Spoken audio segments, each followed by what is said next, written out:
Let's take a brief break from the video game industry's AAA shenanigans to discuss a game that might actually be worth my time. Death Stranding. Information on the highly anticipated title has been scarce, short of the two trailers that we've seen thus far, one starring Norman Reedus and the other Mads Mikkelsen, and some vague hints that Kojima provided about how it's going to be an open-world third-person action game with shooting mechanics akin to Uncharted or The Division, and the concept of using the metaphorical rope to connect with others rather than the metaphorical stick to kill each other, how the game will be out sometime before Akira's 2019 setting, and a bunch of other stuff that won't mean much to most people. But for an enthusiast like myself, I like to savor every drop of news, so let's dive right into the latest development from an interview that Kojima did with Brazilian late-night show The Noite. As you might expect, the exchanges were in either Portuguese or Japanese translated in Portuguese, but fortunately, a Reddit user going by the name of Gonacalize translated the whole thing from top to bottom. The interviewer began by asking Kojima for an update on the game's development, to which Kojima replied, "The game is already playable, it has all the characters scanned, but I have to test it. I have to test it because I want to make sure the game pleases everyone, and while I test it, I start to put the details. I'm still putting the details. It's like a movie where you edit it and cut it and add something. I'm in that stage for my game."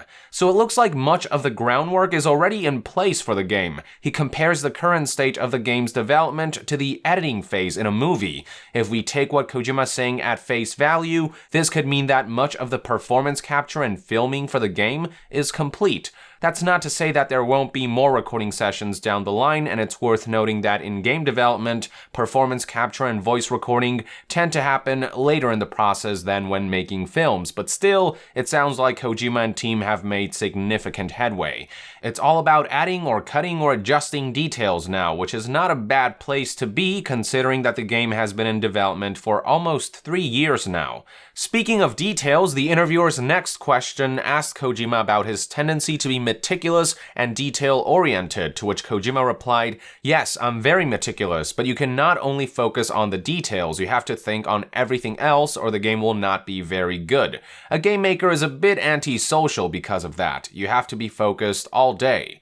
Then, when the interviewer inquired whether the meticulousness would hamper the game's development time, Kojima reassured that everything is going according to plan. I will remind you that the release window Kojima provided was before the 2019 setting of Akira, so what he seems to be implying is that the game is still set to release by then, so we're still probably looking at a late 2018 or early 2019 release. Moving on, Kojima was asked what type of game Death Stranding is, to which he responded, "Just by the trailers, you can't know the type of game it is, what it is about. It is an action game on an open world. You can go pretty much everywhere and do what you want to do." As is to be expected, Kojima is being pretty tight-lipped about what this game even is, but hey, open world action game in a creepy setting like this sounds like it could be quite interesting. For the final question, the interviewer asked if the following description quoted from a magazine is true. The description goes, "An action-adventure, dark and surreal in the near or alternative future with ecological touches." Kojima responded, "Yes, I agree with that. It has ecological subjects in it." The word ecological is an adjective for something relating to or concerned with the relation of living organisms to one another and to their physical surroundings, and you can certainly see that subject play a part in both Death Stranding trailers, which show mass strandings of sea creatures like crabs, fish, sharks, and whales, a phenomenon that does occur in real life from time to time. There's also the fact that the poem that the first Death Stranding trailer references, Auguries of Innocence, spends a lot of time talking about the unjust abuse of nature and the implications and ramifications of all that. As for how these ecological subjects tie into the game's story, though, hard to say at this point because we really don't even know what the story is.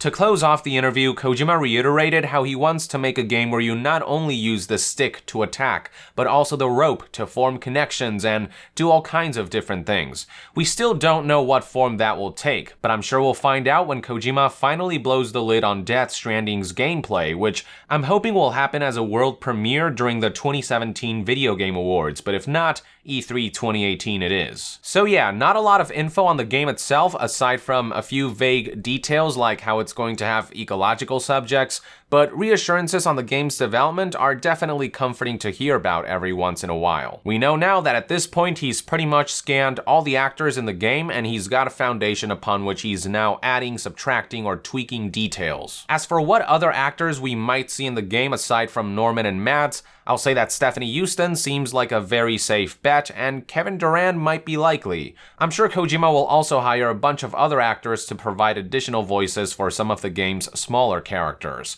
I'm also curious to see who ends up playing Guillermo del Toro's character. While del Toro's likeness will be in the game, Kojima confirmed that his character will actually be voiced and performed by another actor, since del Toro is too busy with his own movie projects. So yeah, it should be interesting to see who Kojima picks to bring his dear friend to life in his upcoming game. Anyway, I think that's pretty much all the information that the interview yielded, so with that, I would like to end this news update. Thank you for tuning in. I hope you liked this video, and if you enjoy my content, consider supporting me on Patreon to help this channel stay 100% independent and self-sustained. And to be further updated on all things gaming news, reviews, and discussions, stay tuned right here on Young Yeah. I'll see you guys next time. Young out.